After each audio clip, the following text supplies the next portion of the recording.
Som doma. Hádam, vám to nevadí.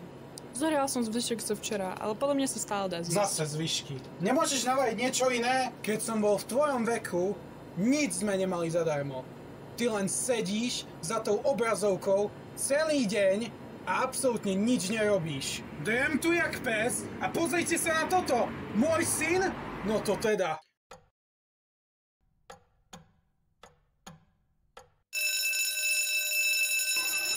No konečne. Super, že si sa raz za čas ukázala. Ahoj srdiečko, ako bolo v škole? Fajn. To je super, že si skončila skôr, lebo idem rovno od starkej, kde som vyzdvihla Jakubka. Kamarátkina mama ju zobrala na dovolenku. Celý týždeň pri mori. Luxusný hotel. Vlastná izba. A ja? Nič. Som zavretá doma v tej nudnej diere s revajúcim deckom. Zlatko, vieš, že sa ti snažím dať všetko, čo môžem. Ale nie všetko v živote môže byť len o peniazoch a darčekoch.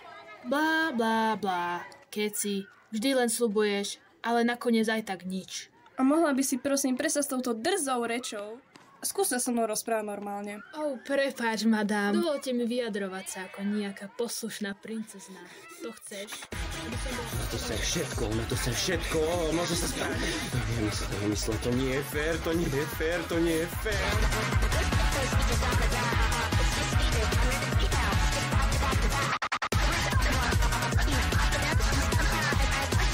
Som doma.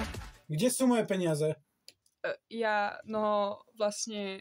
Kde sú moje peniaze? Daj mi moje peniaze! No ale...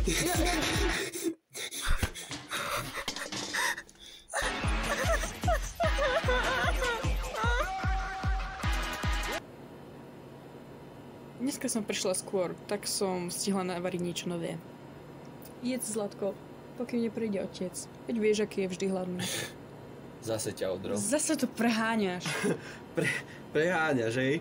Hovoríš, že to je nič. Mama, ja to vidím. Ja vidím tie modriny. Ja vidím, ako sa tváriš, keď ťa nikto nevidí. A čo chceš, aby som robila? Vieš, aké sú rozvedené rodiny? Ja už nevládzem. Ja nechcem. Ja vidím, ako sa trápiš. Ja to... Ty tomu nerozumieš. Veď si len dieťa.